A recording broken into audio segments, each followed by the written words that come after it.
People who face death report the same realization, almost word for word. Not about love, not about money, about time, specifically how they spent it.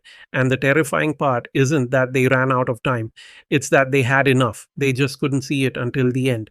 In this video, I'll show you number one, the 5 regrets palliative care researchers heard across thousands of deathbed conversations and what they actually reveal about how you're living right now. Number two, how Vedic thinkers use death awareness as a daily clarity tool, not a spiritual exercise but a practical system for cutting through distraction. Number three, a concrete weekly practice you can start this week that forces the deathbed perspective into your present decisions before you need it. Let's get into it. A nurse named Bronnie Ware spent years working in palliative care in Australia. Her job was to sit with people in their final weeks, not to fix them, just to be there. She started writing down what they said, not the dramatic stuff, the quiet stuff. The thing that kept coming up wasn't regret about failure. It was regret about choices they made when they still had time. She eventually published those conversations. The patterns were so consistent, it felt less like memoir and more like a warning. Bronnie Ware's research became a book called The Top 5 Regrets of the Dying. The 5 regrets she documented weren't random. They clustered around the same theme every time. Regret 1. I wish I'd had the courage to live a life true to myself, not the life others expected of me. That was the most common one. Not I wish I'd made more money. Not I wish I'd been more successful. The most common dying thought was I lived for other people's approval and it cost me my own life. Regret 2. I wish I hadn't worked so hard. Almost every male patient said this. They traded the texture of their daily life, their kids growing up, their relationships deepening for productivity. And at the end, the productivity felt like a bad trade. Regret 3. I wish I'd had the courage to express my feelings. People swallowed things for decades. To keep peace, to avoid conflict, to not seem difficult.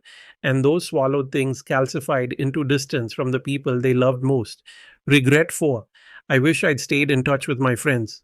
Not acquaintances, not networking contacts, friends, the ones who knew them before they became whoever they'd become. People let those relationships thin out, and they miss them at the end more than almost anything. Regret 5. I wish I'd let myself be happier. This one is the sharpest, because happiness wasn't something they'd been denied. It was something they deferred. They told themselves they'd be happy when the kids were grown, when the mortgage was paid, when things calmed down. Things never calmed down. Now read those 5 again and ask yourself which ones are already true for you, not at the end, right now. That's the point of this exercise. These aren't deathbed revelations. They're present tense diagnoses. The Vedic texts make the same observation. In the Bhagavad Gita, Krishna tells Arjuna that a person of steady wisdom sees the temporary nature of things clearly, and that clarity is what makes right action possible. The dying don't suddenly gain wisdom, they lose the noise that was covering it. Deathbed regrets, life lessons, aren't lessons you learn from death. They're lessons death forces you to stop ignoring. There's a text called the Katha Upanishad. It's structured as a conversation between a young man named Nachiketa and Yama, the Lord of Death. Nachiketa ends up in Yama's house and waits 3 days without food or water. When Yama returns, he offers the boy anything, 3 wishes, to make up for the poor hospitality. Nachiketa's third wish is the one that matters. He asks Yama to explain what happens after death. What is the self? Does it persist? Yama tries to talk him out of it. He offers wealth, pleasure, power, kingdoms. Nachiketa refuses all of it. He says, what good is any of that if I don't understand the nature of the thing that's experiencing it? That story is a teaching device. The Vedic sages weren't morbid, they weren't obsessed with death for its own sake. They used death as a mirror. When you look at your life through the lens of its ending, the irrelevant stuff falls away fast. The Stoics had the same practice. Marcus Aurelius wrote Memento Mori in his private journals. Remember, you will die, not as a threat, as a filter. The question wasn't, what do I want? It was, what would I want if I knew this was the last year? Vedic philosophy takes this further. The Gita describes the moment of death as a moment of perfect clarity. All the attachments you've built, all the identities you've accumulated, they become visible at once. The text says that whatever state of consciousness you cultivate during life is what you carry forward, which means the deathbed perspective isn't something that happens to you at the end. It's something you can practice now. Here's the practical version. There's a question that cuts through almost any decision paralysis. Ask yourself, if I had 1 year left, would I spend time on this? Not 1 day. 1 year. 1 day makes you reckless. 1 year gives you enough runway to still be responsible, but not enough to keep deferring what matters. This is why deathbed regrets, life lessons, are actually priority setting tools. They're not about grief, they're about signal. When you know what the dying regret, you know what the living consistently misprice. You're not different from those people. You're just earlier in the same story. The Vedic sages call this kind of awareness viveka, discernment, the ability to distinguish what is real and lasting from what is temporary and distracting. Death awareness isn't pessimism, it's the clearest form of discernment available to you. A man I'll call Marcus, not his real name, came to this practice after a cancer scare. His biopsy came back clear, but the 2 weeks of waiting changed something in him. He told me that during those 2 weeks, he'd had more clarity about his life than in the previous decade. He knew exactly what mattered. He knew exactly what he'd been wasting time on. He knew exactly what conversations he'd been avoiding. Then the results came back clean, and within 6 weeks, he was back to his old patterns. The clarity faded because the urgency faded. He said it felt like waking up from a dream where you understood everything and then forgetting it by breakfast. That's the problem with deathbed clarity. It's usually triggered by proximity to death, which means most people only access it when it's almost too late to use it. The practice I'm going to give you is designed to recreate that clarity on a schedule without the emergency. It's called the Sunday Death Review. 15 minutes once a week, 3 questions. Question 1. If this week were my last, what would I regret not doing? Not in a dramatic way, practically. Did I have the conversation I kept putting off? Did I do the work that actually matters to me, or did I manage the noise? Question 2. What did I spend time on this week that I wouldn't spend time on if I had 1 year left? This question is uncomfortable because the answer is usually a lot.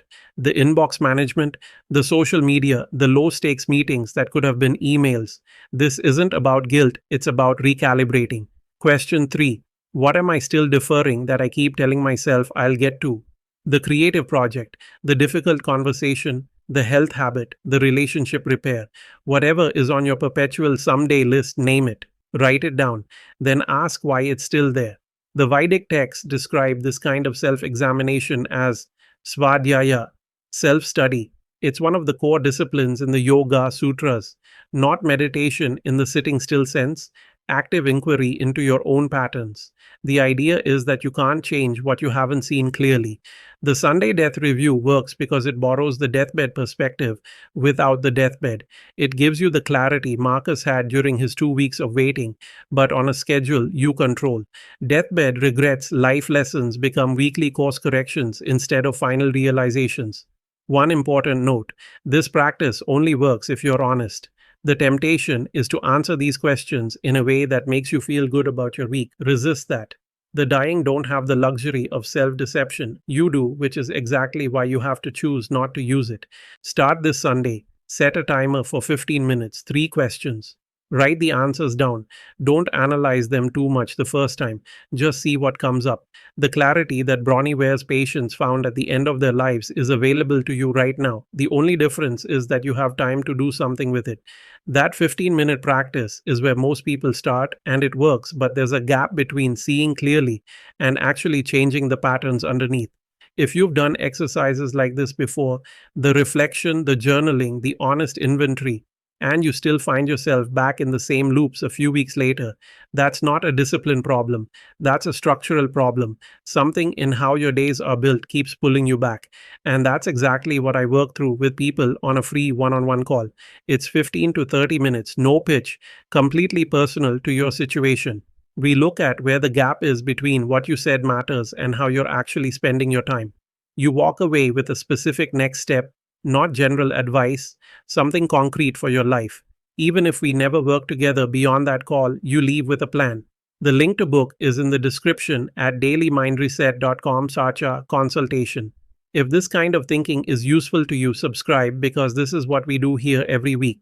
What's one thing you know you'd regret if you ran out of time tomorrow, and what's stopping you from addressing it now?